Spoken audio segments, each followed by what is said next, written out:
MIM Virtual Expo 2021. Good day, everyone. Welcome to the MIM Expo 2021. I'm happy to be one of your presenters, and I'm going to present to you somewhat of a controversial yet very interesting topic today: bridge call mechanics. But before we go ahead with that, a little bit of introduction. My name is Allan Ramiro. I've been an incident manager since 2006. Been with uh, many different Fortune 500 companies like IBM, HP, P&G, and here in Sydney, Australia, CBA. Um, been an incident manager in Singapore, Houston, Texas, and here in Australia. I've been a MIM in Citibank, JP Morgan, and currently right now I'm serving as a global incident manager for Fiserv, which is also First Data.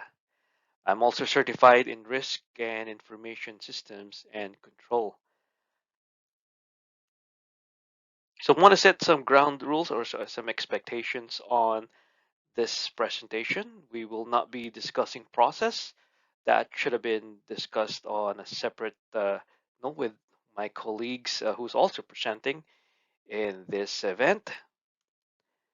Uh, Presentation is more for the individual major incident manager or those seeking a career here in incident management. Knowledge that I'm sharing in here is based from my own experience, and it's not uh, what do you call this? It's not prescriptive of what the company process or your organization's process should be. And focuses on the incident management response or the bridge call. So if I'm going to show you the incident management, so we will not be discussing the detection and the resolution of the issue.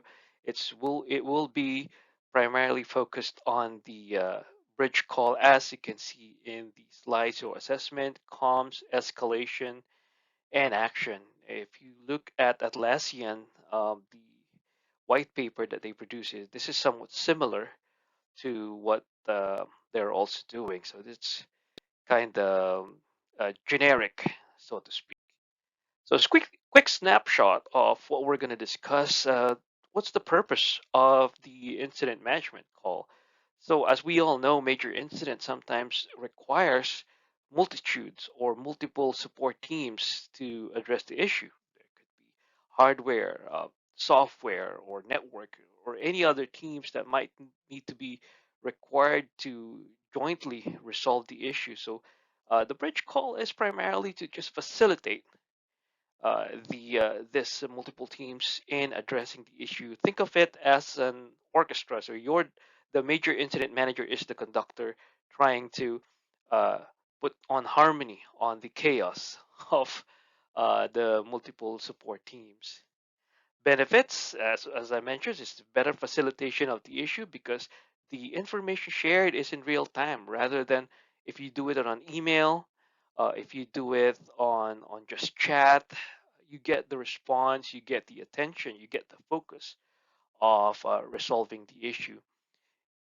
It also helps, again, support teams to focus on the issue if driven by a facilitator or a major incident manager.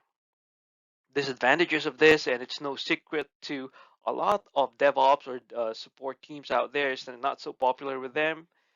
Imagine being called, escalated to at 3 a.m. in the morning to join a bridge call. Not so much.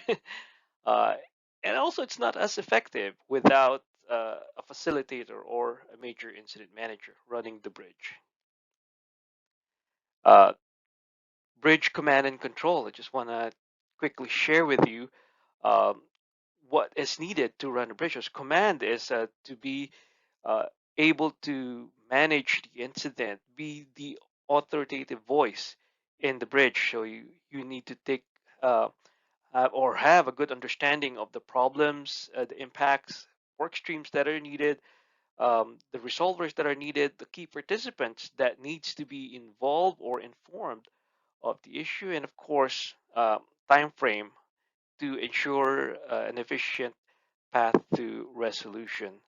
So you need to control the information shared, the resources needed, of course, the work streams, and I'm going to be sharing with you a little bit more on the work streams that is needed. So, as the lead incident manager, you are leading the charge on this one. If there are other incident managers out there, including your managers or your directors or your manager's managers, you are the incident manager unless otherwise they say so or they say that they're taking over the bridge. They will be your resources. You will be the one to lead the command and control of the bridge and them as support. So without further ado, here are some best practices for running a bridge call for major incident management. So I've just focused on the bridge call mechanics in there. So for the first 15 minutes, and you'll also learn this in the Major Incident Management or MIM Cloud Academy. For this one, is first 15 minutes is critical in running a bridge call. You need to be able to have a good understanding of the incident at hand, not the symptoms, um, and not just the symptoms. I'm sorry, but also what are the underlying causes of this one. Define business impact. Now, we need to be careful about defining business impact. Unavailability of a resource or a server does not define business impact. It should be uh, how the end users or the customers are impacted. Say, for example, if server A is unavailable, that's not a valid business impact. A valid business impact is the customers are unable to log in to their system because server A is unavailable. So that's a better way to describe business impact.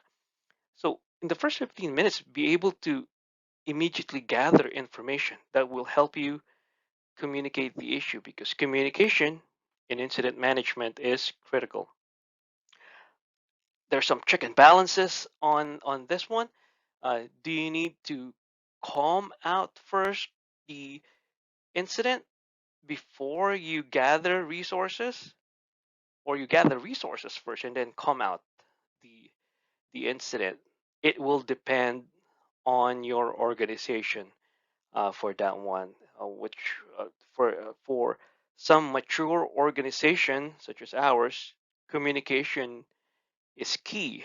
Engagement is is as important. So you need to really be able to work this thing too uh, swiftly and without distraction. So all throughout the incident bridge call and not necessarily in order, you need to be able to identify work streams, the owners of each work stream, and the estimated time of completion for each work stream. If in case identified owners of the work streams need help, do not hesitate to engage and escalate. Now, doesn't necessarily mean you're escalating them to somebody that because they're not doing a good job, but because you are focused on resolving the incident. You need to be able to engage all the necessary resources you need to be able to um, resolve the incident. Uh, and here's a key thing to focus: discussion should be driven by work stream. So if the lead SME of an incident already has a work stream or a path to resolution, you need to be able to focus the discussion on that. Uh, we should set aside chatter such as root cause or other issues out there that might need to be discussed at a later time or can be discussed at a later time, but we need to focus on restoring services the quickest possible time. So keep everyone on task. While doing so, build the incident communication of the information you've collected. So you need to be able to uh, gather those updates that you would need to be able to send out. In some organizations, such as ours, we do have a template of what needs to be sent out. It could be what the update is, what do we suspect is the cause of the issue, who's doing what, which team is doing a particular task. Uh, Now, the comms that you will be sending out depends on the organizations or whatever your organization has um, developed. So for us, it's just very basic. Um, a brief one sentence description of the issue, the business impact therein, the of current update is who's doing what and what task are they doing, and at the same time, what are the next steps. Most of our comms don't uh, have more than 5 sentences in it, so it's brief, it's targeted, it's precise. Now, if your audience needs to be uh, or needs a little bit more information than what was sent out on the comms, make sure that they join your bridge and you provide the update from then. Ensure impacts on monitor. Now this is very critical because there are some impacts that doesn't stay as an impact 3 or impact 1 or however you decide it. Um, just to share with you, there like on the issue that I previously handled, um, transitioning from night shift to day shift, the call center volume only has 10 calls an hour of volume. But the minute it passed 6 a.m., between 6 a.m. to 10 a.m., call volume raised from 100 calls per hour versus the 10 calls per hour before 6 a.m. Now, you need to be able to monitor the impacts. Is it getting worse or is it getting better? You need to at least be able to put that in your box, your notes saying what's happening to the impact. Keep on challenging the impact per se. Everyone on the call is your resource, including your managers and your leadership team. Make sure, as I mentioned earlier, unless otherwise they take over the bridge from you, you are the lead major incident manager. You need if you need them to engage anybody else at their same level, then ask them to do so. So hopefully this helps out, and then it just circles around monitoring the business impact, gathering info. Do we have everybody we need, or the resources that we need? And always do a time check on what we have. So if the owners says I'm gonna do this task in 30 minutes, do a time check, validate, take action, and if it's resolved, then resolve the incident. But we're not discuss that. So some other topics to consider. So how do we deal with known error where a major incident manager may not be needed to run a service restoration discussion? Say, for example, oh, a particular service is unavailable, but we already know what to do. Do we need to run a bridge for that? The obvious answer might be no, but it will depend on your organization. You need to be able to uh, segregate which doesn't need a bridge, which needs a bridge. Not all incident needs to run a bridge because that will be inefficient.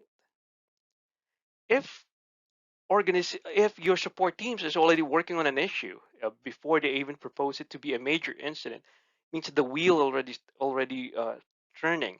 They are working on the issue, trying to resolve it, and all of a sudden they realize, hey, this is a major one. We need to engage a major incident manager. Then how do you interject and say, hey, how do we go about getting the information? The first 15 minutes, how do we assess? And it's all about interjecting. Make sure you don't disrupt the uh, the service restoration discussion.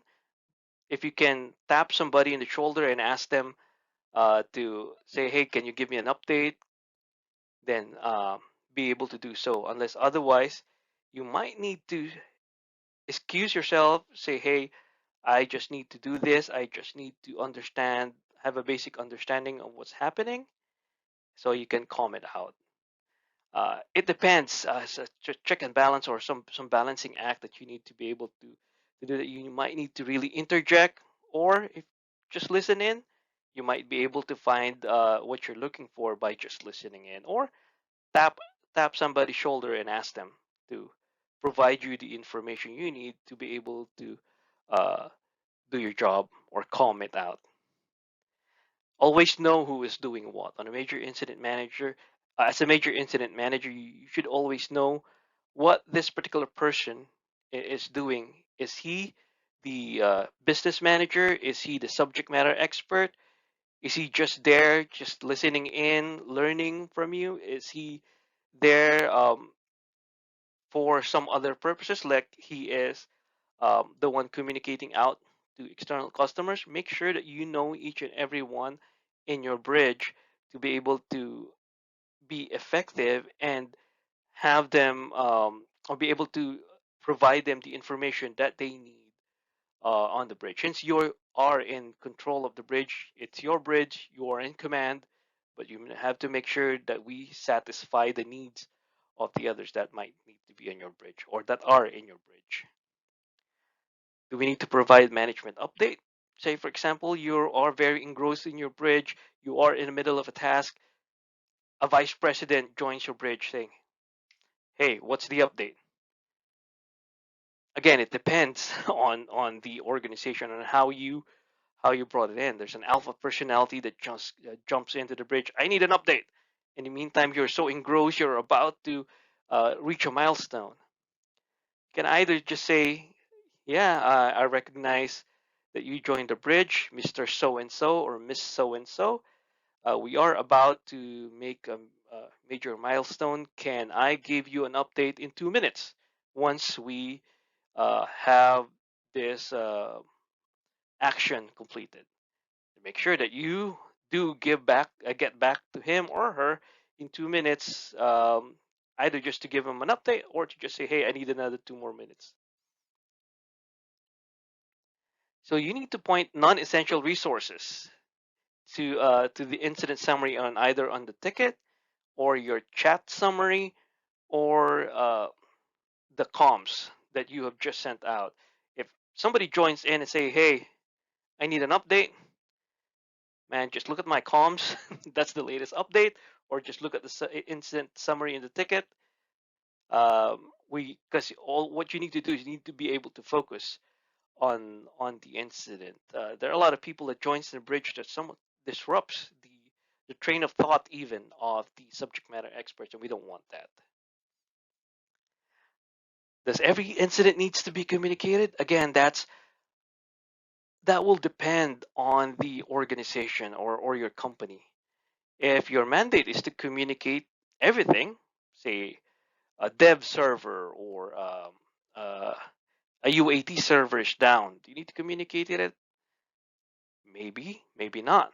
But you need to be able to you need to be able to discern which is important and which is not. And here's one controversial thing.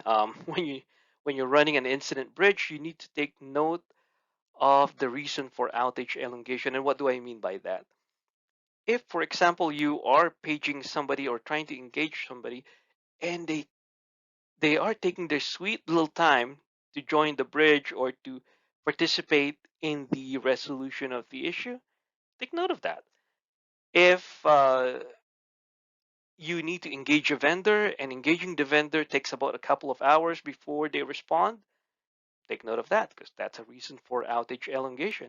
If um, the system is very complex and nobody else knows about it, the only person who knows about this particular system has left the company 5 years ago, and it's the only time that they have that this first time they encounter this issue in such a long time, then take note of that. Anything that may have contributed to outage elongation, make sure you take note of it because that is something that problem management team would really love and would really like to tackle with. There are some discussion on service restoration versus root cause. Now there are some incidents that they say they cannot solve unless they know what's causing it. But there are some incidents that we can just resolve by just a flip of a switch. But they need to gather logs. They need to be able to understand what's happening. Uh, it depends again on the organization and much more on the current business impact. Is the business impact is somewhat of, yeah, it's a bit of an inconvenience to the clients, then if we can use this particular instance to understand what's causing the issue, gather logs, or twinkle a little bit on the root cause, why not? If it helps. But if it's like a major outage, 100 clients impacted, we don't have time for that. Switch to DR if it's possible, or apply the quickest possible way to resolve the issue. Another thing that to consider is the tools that we use, like a central chat system. Some people use Teams, Microsoft Link, or Skype for business. A lot of people use WebEx, especially if you engage vendors. But one of the things that is very useful that I found, and it's actually not really an incident management tool, is Adobe Connect. Adobe Connect is actually more of um, a presentation to like a webinar kind of thing. I'm not promoting it. It's just that that's not what we're using in our current business right now, and it's proved to be very useful. And just to give you a little bit of a snapshot of what it is, and there you go. So here's what a webinar or an Adobe Connect would look like. You would on a it gives you a quick snapshot of what's going on. So if somebody joins in the middle of the incident management discussion, they join in here, they don't have to ask, hey, give me an update or what's going on, because they would know in the level set of what's the current business impact, what's the status of the outage, if they already know the root cause or what's being done to resolve the issue, and of course the outage elongation, and the work streams that are being tackled right now. So they they don't need to disrupt the discussion of the incident much more. They might be able to provide their insights or their suggestions rather than asking for an update. This pods is what we call it in Adobe Connect, can be rearranged, can be interjected. It's a very powerful tool. You can also do screen sharing on it. If you need a little bit more information in it, just go to adobe.com and just search for Adobe Connect, and you'll be able to see it. It's a very useful tool.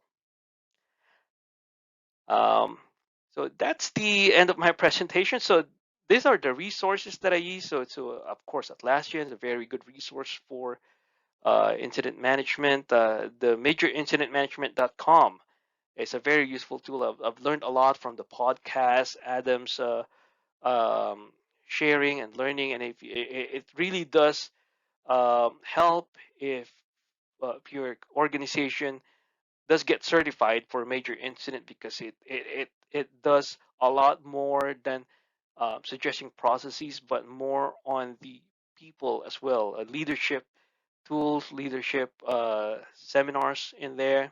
There's a lot of things that you'd be learning, and you would find it very beneficial if you or somebody from your organization gets certified on it. A controversial website that I found is devops.com. It says um, they're saying incident management response without a bridge call. Um, it's a very interesting read, and I suggest that you give it a go. I've put on some QR code in it so you can quickly scan it and see if you can if you want to read a little bit more on those topics.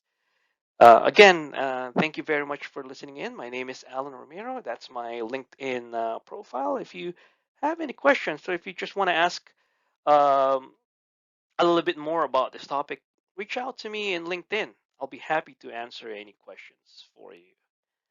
Again, thank you very much, and I hope you enjoyed the rest of the expo. Have a good day. MIM Virtual Expo 2021. MIM